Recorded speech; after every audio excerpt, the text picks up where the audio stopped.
Number 3، نماز کی سختی سے پابندی کریں۔ نمبر 4، قرآن مجید کی تلاوت ضرور کریں، مسواک استعمال کریں، اور نماز کے ساتھ مسواک کا استعمال ضرور رکھیں۔ افطار کے وقت بہت زیادہ تلی بھنی چیزوں سے پرہیز کریں، اور کیا ہی بہتر ہو کہ اچھے قسم کے شربت جو گھروں پر تیار کیے جاتے ہیں ان شربتوں کو استعمال کریں، چاہے وہ نیمبو کی شکنجی ہو اور دیگر۔ میں بلکہ کل اس کے بارے میں پورا ایک ویڈیو ہی بنا کر آپ کو دوں گا کہ افطار کے بعد کن شربتوں کا استعمال کیا جانا صحت کے لیے بہت مفید ہوتا ہے۔ یہ میں اس پر ایک ویڈیو آپ کو ضرور پیش کروں گا۔ اور اس کے ساتھ ساتھ جو لوگ سگریٹ وغیرہ نوش کرتے ہیں، تمباکو استعمال کرتے ہیں، ایسی چیزوں میں کمی کریں، ان سے دور رہیں، اور اپنے آپس کے گھر کے جو تمامی لوگ ہیں ایک دوسرے سے کمیونیکیٹ کرتے رہیں، اور وہ ایک دوسرے میں اگر کوئی آدمی کسی بھی طرح کی چھوٹی موٹی پریشانی میں ہے تو اس کے ساتھ کمیونیکیٹ کر کے اس پریشانی کا ازالہ کرنے کی کوشش کریں۔ اور سب سے آخری ضروری چیز یہ ہے کہ اس کورونا وائرس کے دور میں انسان کو مکمل نیند سونا ضرور چاہیے، کیونکہ جس کی نیند مکمل نہیں ہوگی اسے بہت سی دقتیں ہو سکتی ہیں۔ اس لیے اللہ تبارک و تعالی ہمیں رمضان المبارک کے اس پیارے ماہ رمضان میں ہمیں اپنے تمام ماہ رمضان کی برکتوں سے مستفیض فرمانے میں ہماری مدد کرے، ہم سب پر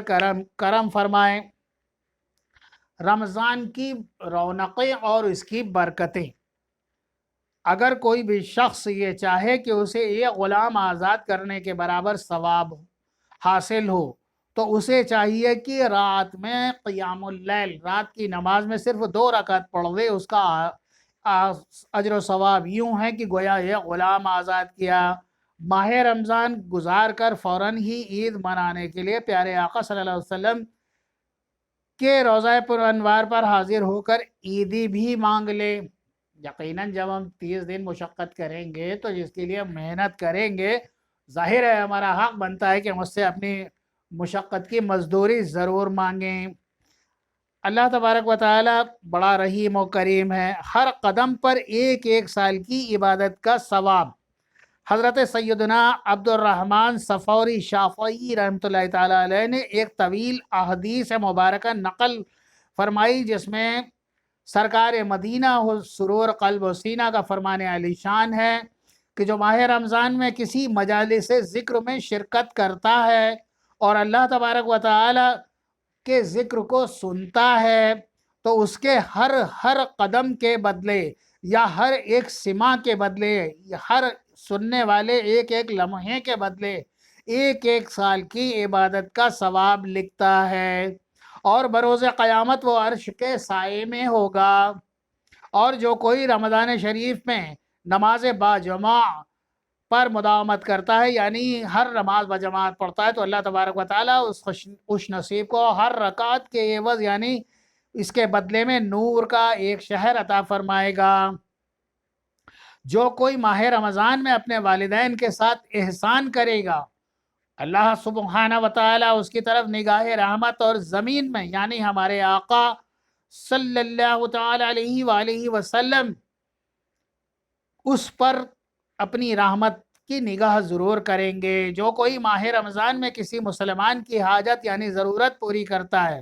تو اللہ تبارک و تعالیٰ اس کی 10 لاکھ حاجتیں پوری فرماتا ہے۔ جو کوئی اس ماہ مبارک میں کسی بال بچے دار فقیر کو خیرات دیتا ہے تو اللہ تبارک و تعالیٰ اس کے لیے 10 لاکھ نیکیاں لکھتا ہے، اور اس کے 10 لاکھ گناہ معاف فرما دیتا ہے، اور 10 لاکھ درجات بلند فرماتا ہے۔ بحوالہ نزہت المجالس، قربان ہو جائیے اے اسلامی بھائیوں، اللہ عز و جل کی رحمت پر قربان ہو جاؤ کہ اللہ تبارک و تعالی ہم گناہ گاروں پر کس قدر مہربان ہے کہ وہ اپنے فضل و کرم سے حبیب مکرم صلی اللہ تعالی علیہ وآلہ وسلم کے امت میں سب سے پہلے ہمیں پیدا فرمایا، ہمیں اس قدر رحمتوں و برکتوں والا مہینہ عطا فرمایا۔ احادیث بالا کی ہر سطر سے رحمت کے فوارے ابل رہے ہیں۔ اللہ اکبر! وہ اسلامی بھائی کتنے خوش نصیب ہیں جو ماہ مبارک میں خصوصیت کے ساتھ محافل درود و ذکر سنتوں بھرے اجتماع میں شرکت کرنے کی سعادت حاصل کرتے ہیں۔ نیز اس احادیث پاک میں جماعت سے نماز پڑھنے کی بھی پیاری فضیلت آئی ہے۔ نماز بجماعت پڑھنا ویسے بھی افضل و اعلیٰ کام ہے، مگر رمضان المبارک میں جو سارا مہینہ بجماعت کا اہتمام کرے تو اس کے وارے نیارے ہو جائیں گے۔ اللہ تبارک و تعالیٰ اس پر رحمت کی نظر فرمائے گا۔ اور قربان جائیے سرکار مدینہ سرور قلب و سینہ صلی اللہ تعالی علیہ وآلہ وسلم کے خود اس خوش نصیب انسان کی ذمہ داری جو میرے آقا دو جہاں خود لے رہے ہیں۔ نیز اس احادیث پاک میں یہ بھی فرمایا گیا ہے جو کوئی اس ماہ مبارک میں اپنے کسی اسلامی بھائی کی حاجت روائی کرتا ہے تو اللہ سبحانہ و تعالیٰ اس کی 10 لاکھ حاجتیں پوری کرتا ہے۔ اسلامی بھائیوں، ویسے بھی اپنے مسلمان بھائیوں کے کام آنا، ان کی ضرورت کو پورا کرنا، ان کی ضرورتاً مدد کرنا، ان کی ضرورت پڑنے پر ان کے بوجھ اٹھوانے میں مدد کرنا، رکھوا دینا، ضرورتاً گھر تک پہنچا دینا، اچھا و صحیح مشورہ دینا وغیرہ، یہ سب کام ثواب کے ہیں۔ اس قسم کے کام کرنے سے حاجت روائی کے جو کچھ فضائل احادیث میں وارد ہوئے ہیں انشاءاللہ عز و جل وہ ضرور حاصل ہوں گے۔ اور نیکی میں تعاون کا حکم قرآن کریم میں ہے، وَتَعَاوَنُوا عَلَى الْبِرِّ وَالتَّقْوَى وَلَا تعاونوا علی الاسلام والعدوان، اور نیکی اور پرہیزگاری پر ایک دوسرے کی مدد کرو اور گناہ اور زیادتی پر باہم مدد نہ کرو۔ اللہ تبارک و تعالی بڑا ہی رحیم و کریم ہے۔ اس ماہ مقدس میں ہم سب کو چاہیے کہ نیکیوں کی زیادہ سے زیادہ کوشش کریں، اور خصوصاً جو اس وبا پھیلی ہوئی وبا کے زمانے کا جہاں تک سوال ہے، ہمارے بہت سے مسلمان بھائی اپنے روزگار سے خالی ہو گئے ہیں یا ان کے روزگار صحیح نہیں چل رہے ہیں، ان کے گھروں میں دقتیں اور تنگیاں ہیں۔ سب سے پہلے جو آج کل سوشل میڈیا پہ میں دیکھتا ہوں کہ انہوں نے اتنا کر دیا، وہ کر دیا، وہ کر دیا، اے مومنو ابھی وقت ہے، آنکھیں کھولو، دیکھو اپنی امت کی طرف سب سے پہلے، اپنے امتی بھائیوں کی طرف سب سے پہلے دیکھو، ان کا حق بنتا ہے تم پر، اور تم کہاں اور کس طرف اپنے جائز نیک کمائی گئی دولت کو کہاں خرچ کر رہے ہو۔ ایک بار اپنا محاسبہ ضرور کرو۔ مسلمان بھائیوں کو تمہاری رقم کی ضرورت ہے، مومنوں کی طرف دیکھیے، سب سے پہلے اپنے امتی بھائیوں کی اصلاح کیجیے، انہیں آپ کی اصلاح کی سخت ضرورت ہے۔ اور اس طرح جو یہ سوشل میڈیا کی جو رونقیں بننے کے لیے یا نام کمانے کے لیے کر رہے ہیں، یقین جانیے اللہ کے گھر اس کا کیا اجر ہوگا بہتر آپ خود جانتے ہیں، مجھے کہنے کی ضرورت نہیں، میں تان نہیں کرتا کسی پر، لیکن یہ ضرور ہے کہ سب سے پہلے اپنے معاشرے کی طرف دیکھیں، اپنے معاشرے کے لوگوں کے پہلے سب سے پہلے کام آئیں، اور یہی ہمارا سب سے زیادہ پہلا ہمارا فرض بنتا ہے مومن کا مومن پر۔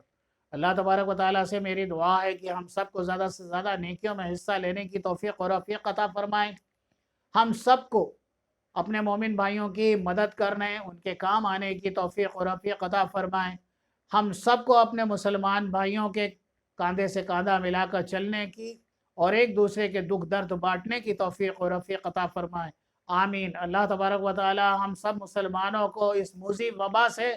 ہمیں، ہمارے مال و زر کو، ہمارے اہل خانہ کو، ہماری عزت و آبرو کو محفوظ فرمائیں، اللہم آمین۔ اللہ تبارک و تعالی تمام مسلمانوں پر اپنا کرم خاص فرما دے، اللہم آمین۔ بہت سی دعاؤں کے ساتھ اللہ تبارک و تعالی آپ کا، ہم سب کا حامی و ناصر ہو۔ اللہ حافظ۔